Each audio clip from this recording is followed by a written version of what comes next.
What's up, guys? My name is Gwen. And my name is Jasmine. And this is Venti and Tea, where there's no shade. but there's always tea.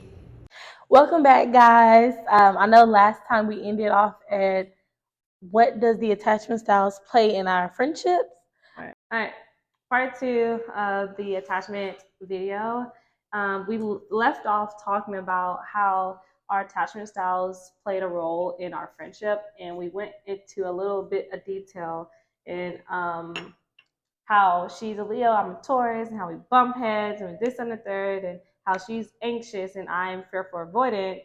But we're gonna go a little bit deeper, as in like conflict or communicating, trying to get our points across and being heard and having our boundaries and listening to one another. Mm-hmm. So when it comes to a disagreement, I would say what? Let's play out a role like how a disagreement will go with and act out our attachment styles. So like, okay, say you're not on time, bro. Gwen, I've learned how to not be on time from Gwen because to this girl, never on time to anything. I taught you how to do that. No, because you know how like you birds of a feather flock together. I'm dead. And now I'm just like, well, she gonna be late, so I might as well be late. And then I've turned that into me being late everywhere else I go, and it's even like it was bad before, but now it's even worse. I can't be on time. I'm sorry, I can't be on time. This girl today at church, I live 20 minutes away from church. This girl lives 5 minutes down the road. How did I be here to church? I've been doing better. I've been making sure that I've been on time. And here she goes. Hey, good morning, bestie. Let's be on time to church today. You know, you gotta give a little words of encouragement, even if it's delusionality, okay? A little delusional, it's okay. Never hurt nobody. It got you there on time, didn't it? See, sometimes you want better for your friends, even if you can't. No, that wasn't for me, bro. You say you were working on that. How do we normally handle a disagreement? I feel like it depends on, I guess, the situation. Like everything is case by case. Right. Like there's times where we just kind of like drop the topic, and I'm just, if it's not something that's that serious, like you know, we might be bringing up something that one or the other doesn't have beliefs in, you know, and it might make the other person feel uncomfortable to be talking about that specific topic. Right. And so that would be like a serious like example. Yeah. So how would that play out? So like I know we did have that. So that day you're saying something and my spirit did not want to hear what she was saying, and it didn't align with it because it's like, why would my God tell me to, you know, partake in other religions or like, you know, be open to other religions? And I was like, what, huh? Like, no, like Christianity all the way, you know what I'm saying? But like, I had to learn to like, okay, you can hear someone out. You just don't have to like do what they're saying. Like, you don't have to practice what they're saying, or you don't have to fall into what they're saying. For some reason, when someone tells me like or comes at me with stuff like that, I'm like, you're trying to change me. Like, no, they're just trying to get their point across and allow you to see in different perspectives, which I have a very narrow focused perspective. But I've learned to like be open and not be so, what is it called? Like single-minded, closed-minded. So and it's funny because I think we talked about this last time too, on like how our attachment styles, they play a big part in the way we communicate as well. So kind of like the way I am is like, I want to be heard. I need to be understood. So I'm going to keep pressing the issue so we can go on and get an understanding and move on about it. And she's more. I'm like, okay, let me calculate what I've just heard from you. Like, okay, I heard that, but I got to go deeper into the thought process because I might come across it and you're trying to, I might think that you're trying to be rude and you're not. And I took it on as you being rude, but it's like, Jasmine, wait, were they being rude or did you just feel disrespected in that moment? So now you're thinking, oh, they're being rude or disrespectful towards you and not really looking at the bigger picture as in like, this is what I'm thinking or suggesting, not telling you what to do, but hear me out type stuff. Which actually leads us into our next question is, how do you think that your attachment style was, I guess, developed or came upon with your parents? Yeah. And so it's funny because, you know, how I was saying earlier in our last episode is that typically you can have someone that goes through the same type of trauma but reacts to it differently. So a lot of times where you were in a household, which typically is in our community, African American community, is when you were in a household where you felt like you couldn't vocalize your emotions or express yourself or explain things, and your communication skills were shut down. You either go into one end of where you just overly express yourself and you're like, I guess, constantly pushing issues because you're craving to be heard, you're craving to be understood because you didn't get that as a kid. Now you're overly vocal, or you go into another way of where you avoid those emotions, and sometimes it's hard to like process through all the emotions that's going on because it's like, I didn't get that as a child, you know. Right. And so then that's when we have to kind of like go back within, heal those parts that were, I guess, broken, you know, and try to become better. So right. So like growing up, predominantly I was in a single parent household, like not entirely, but majority of my life has been a single parent household. And I feel like because I didn't have another person like my father or something to have another perspective, it's like, well, mama said go. Your opinion doesn't matter. You're a child. You stay in child's place type stuff. So I didn't feel like I was being heard, but like she'll let me express myself, just not in the way that I wanted to express myself. Because right, you can't be disrespectful now.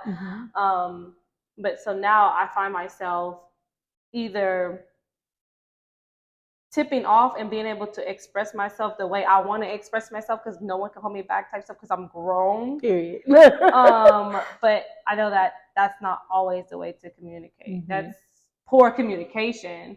Or I'll just not say anything at all because that's what I was taught. Like I had to hide my emotions, my anger. I think I have more like, it's not anger, more frustration in a sense because like you're not understanding me. A lot of people don't understand the way that I think, and it's hard for me to communicate that to another person of what I'm thinking. Like many times I'm like, no, not like that, but like this, and then Gwen be like, huh? She was really trying, but I'm like, I don't know how to I don't know how to say it. Like it just makes me mad because I'm like, I'm at lack of word. Do I need to go read or something? Like what? Why can't I like relay that message to someone? I feel like on one end it goes to the feeling of feeling like even if I express myself, it's not going to make a difference. So I'm not going to be heard. So why even bother? You know, I feel like sometimes it's part of that. And then sometimes, like I said, when you've been trained to not be able to express those emotions or communicate, it's like, where do I begin? Like, how do I express what I want? Am I being too vulnerable? Like, it's just so many thought processes that goes into one situation. And it kind of like, it reminds me too of my last relationship because he was the same type of attachment style. And that's when I knew like I did so much healing to be able to pull back, step out of, you know, my own drama or my own anxious attachment styles or what was going on, and be able to realize like he's, you know, that person isn't a bad person. Sometimes they just don't know how to articulate their emotions. Sometimes they don't know what's going on, you know, and it takes someone to be able to give that generosity and be patient to be able to understand. But also learning that with an anxious attachment style, sometimes you can give too much understanding to the point where it's like, okay, I understand you, but I'm gonna have to understand you from a distance, you know? So, but that person has to be willing to change because I mean, we're all not perfect. So, you know, we have some people that are close to perfection, but we're all not perfect. So at the end of the day, like, just show grace, you know, show patience. And if that person is willing to try as much as you're willing to try, then, you know. Right. Give a little, take a little, like, you know, we got to come in the middle. It's all about combining and communication and being vulnerable and saying these things, having these conversations up front. Like, we haven't had this conversation in a while about like just even our, I don't think we ever had like our This attachment styles, right? Yeah. This deep in context of being in a friendship. Mm-hmm. And then like when you do enter a relationship, I feel like these are the things that we overlook and we're in that honeymoon phase. We're like, oh, I love you, da, da, da, da, da. But it's like, how do you want to be loved? Yeah. Which comes to another topic that we should discuss. It's like love languages. Yeah. And, you know. Yeah. Not even just love languages, apology languages too, because everyone has different apology languages. Mm-hmm. And I guess we'll save what our apology language is for the next show. But if you guys want to comment and guess what you think our love languages and our apology languages. Right. But just from that little aura we're giving, you know? Yeah, definitely. Because you have some people who like, they want you to say you're sorry, you know, and like express, you know, those certain type of things, gratitude. We're going to get into that next week. Yeah, you're right. No. But yeah. Say it. Look, I get so excited. You know? I can talk. Okay, when I'm passionate about something, I can talk. Yes. As for my parents, I was raised in a 2-parent dynamic, and my attachment styles, the way they developed, was typically one of my parents was a little bit less emotionally. Well, I guess they weren't emotionally intelligent, to the point that I felt like I didn't get like the attention that I needed, you know. Okay. There were times where, well, I ain't getting that vulnerable. Look, I ain't ready to be telling them all that. But through time, it's just like feeling like if I tried to express myself, you know, I was shut down or I was misheard or it didn't matter at that time. Or, you know, there would be times where that parent would seem as if they understood me and they would say sorry and this and that, but then do the totally opposite the next day, you know. So it got confusing to understand like what's really love. Like, is love consistency or is love is I'm going to show up for you and I'm going to express, you know, everything that I'm going to show empathy at that moment, but then I'm going to go back to my old ways, you know. And how you grow up also affects the types of relationships you seek out. So as far as mine, like I tend to seek out more people who are anxious, even though that's not what I came from or you know what I'm saying?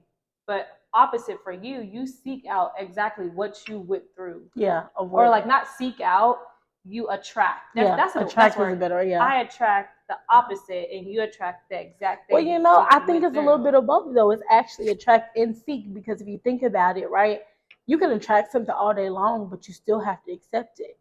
And so we kind of seek because we choose the partners that seem to create those patterns of what our parents, you know, lacked or didn't give us. And so, like mine's finding a partner that, or seeking, or whatever the case may be, a partner that was disorganized. It feels like home again, you know, it feels like love because that's what you've been programmed. Coming from a parent who has this hot and cold love for you, or one moment they're showing you affection and emotions and intimacy, but then the next moment they're pushing you away and they're all about themselves and things like that. So then you seek for that partner because you're like, okay, this is love, like this is what it's supposed to be. And so having to sit back and rewire your brain and be like, no, or it's even your nervous system about it, like it's not the opposite actually, because my mom is not a very like touchy-feely person, which leads to I'm not a very touchy-feely person, but I seek out or I attract people who are anxious. Anxious people are very touchy-feely people. So it's like, I'm wide right now. No, so like, good. Am I seeking it out or am I bringing it in? I think that it's a lot of different things that plays a part, because one, you got to think about like the other parent, you know, because it's not always on one parent. Of course. But I'm just saying, like, in the dynamic of like how I grew up in the household. Yeah, but without having that other parent plays a big part in that dynamic, you know, because typically when you're disorganized and you're looking for like that, you're looking for the anxious person. You're wanting that person who you wanted to continuously love you consistently too, as well. But it's like when you felt as if they weren't always there, or like, because I know that with your parents, I know like with your dad, you know, you would get irritated sometimes when like he would say he's going to do this or he'd say he's going to do that, but then he didn't show up the way you wanted him to. And so it's kind of like you're seeking for that person that's going to give you that consistent love.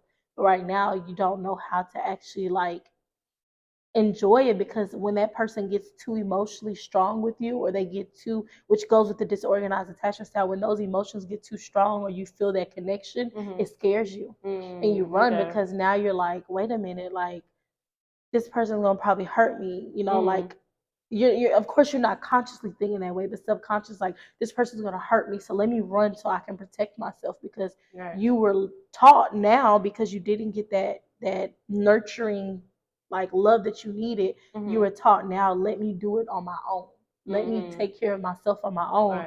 So then it's like when you meet that partner and they're giving you the emotions and all that, you're afraid now, so then you run and like, let me take care of myself again, because I can only depend on myself, versus anxious attachment style, it's kind of like, I want to win back over that parent that didn't love me the way they should have loved me. So we go and we find someone who pushes us away, doesn't give us that love, because in our mind, we're kind of thinking, not consciously but subconsciously, we're thinking like, if I can just get them to love me, then I can get my parents to love me, and then I can be worthy. And that's not how it works. You have to know that you're worthy within. You have to focus on yourself. So it's like, it literally could be, like I said, the same traumas, but we just decided to handle it in a different way. Which I also, believe it or not, I believe that it also goes hand in hand with our zodiac signs. Yeah. But of course, that's a different conversation for another day. But yeah. So like, what do you think that we can do to help improve, or not even just us, but what advice would you give, that you think, to help people improve in their attachment styles, to going more to a secure attachment style? And what do you think you could do to try to move closer to a secure attachment style? Well, for one, honor it. Yeah. Like, that's who you are, but it's like, that's not who you are always going to become. Like, that's not who God created you to be. And then for two, like, read, learn, research, do your research on it. Like, talk to other people, not just reading in a book, but like, get in community and see and how you can better yourself in any aspect of life, not just like attachment styles, but being around people, making more relationships, and not being like, oh, my romantic relationship. That's not the only relationship out there, sis. Yeah. It is not. Like, if we're both single, right? And we've both been that pure, like, I just want a boyfriend. Like, God, I just want my husband at this point. No more boyfriends. Like, we're constantly, or I was constantly thinking or daydreaming about having a boyfriend, having a husband. When is my time? When is that and that? Bro, that's not the only relationship that you need to pay attention to. Yeah. Pay attention to your relationship with your mom, your dad, your cousin that hurt you back in the past or something. Like, all the relationships, you're at your job, everything. Like, everything, everyone plays a role in your life, and God has brought into your world so that you can learn from each other. Yeah. So that would be my 2 cents on that. Also, before I even go into mine, also in relationships, know which ones need to be cut off, because we can focus on those relationships, and yes, because like she said, like you need those different relationships to like nurture certain parts, and God puts different people in our lives for different reasons. But I also do think that sometimes some people have to be cut off, whether that's family, friends, coworkers, a job, like different things like that. Like sometimes when you've expressed so much, like, this is what's hurting me, this is what you're doing that's hurting me, and that person isn't even doing any type of progress, and they just say sorry, but then they go back to doing it. Sometimes you just have to cut it off, because it's going to stop your healing. But I think for me personally, and I guess this would be advice that I could give to anyone who has an anxious attachment style. One is, yes, recognizing it, honoring it, because if you're stuck in being delusional and you just like, oh no, I'm great, I'm fine, everything is okay, you're going to continue to hurt yourself, or you're going to continue to not grow, or you're going to continue to be in the level that you're at, because eventually you're going to get stuck. And one thing about God is He going to make you deal with those problems. Like, you can't fake it for too long. So you might as well go on and just deal with it head on. Right. Another thing is having those conversations with yourself, because I feel like anyone with anxious attachment style we go to the worst case scenarios, which I feel like also being that we have those anxious attachment styles, we always kind of ahead of the game when somebody trying to get over on us. But I think that's because we're always going to worst case scenarios. But being able to self-soothe yourself and just, have those conversations when you feel like you're afraid of someone abandoning you. Like, okay, what does it matter if they abandon you? How does it change your quality of life? Like, what is it going to do for you? Does this person even add value? Like, there's a lot of questions you have to sit back and ask yourself. Sometimes it's down to like, why am I really mad about this? Those are questions I had to ask myself. And then also, don't pull away from connection, because sometimes those connections are meant to help you grow. Like, I wouldn't have gotten this far had I not been willing to connect with someone, but you also have to maintain those boundaries. That's a key component for someone with anxious attachment style, is you got to have some type of boundaries in place, because if not, you're going to keep giving people chances after chances, and then you're going to keep on doubting your self-worth. And so you have to be like, enough is enough. Like, it has to be a give and take. So make sure that person is equally giving as much as they're taking. That's all. Also, another thing that fearful, avoidant, or just anyone in general can do is write it down. What God says. Write the vision down. You got me into journaling. Like, you got to detail everything, especially being fearful, avoidant. You're hot and you're cold, right? You don't know. Your mind is going everywhere. So just write down how you feel in that moment, and you can go back and reflect on it and see, like, oh, how have I grown, or how did I handle this situation I might have come across again. So I think journaling is a very, very big thing for just everyone in learning how to better their attachment and, grow in a relationship. I agree. Another thing for either one of the attachment styles that you have, make sure if you're in a relationship, communicate with your partner. Like, communicate, and not just that enough. But you have to also have a partnership where you're willing to be vulnerable, because you're going to have to express it in the struggle. You have to, for one, be aware. And once you're aware, then you can express those struggles to your partner so they can help you with that. Or you guys can help each other with it, because 9 times out of 10, if you're not in a secure attachment style, your partner isn't either. So there's going to be work that you guys both have to do. But and then again, disclaimer, like, we're not professionals, okay? We're just letting you guys know how our journey is going and the things that we did, and we're both still learning. She know more than me. She the one who put me on, so I'm still learning too. So in a couple of months, I might come back and say something else that might contradict what I just said on this video, but that's the beauty of it. It's a growing, it's a learning process. So don't be hard on yourself. Don't be hard on yourself. It's a growing talent. Girl, I'm just talking now. It is. I don't know what I'm saying. Is a growing talent. What is a growing talent? What is that? I'm coming up with terms. Y'all know what it means. Video. Like,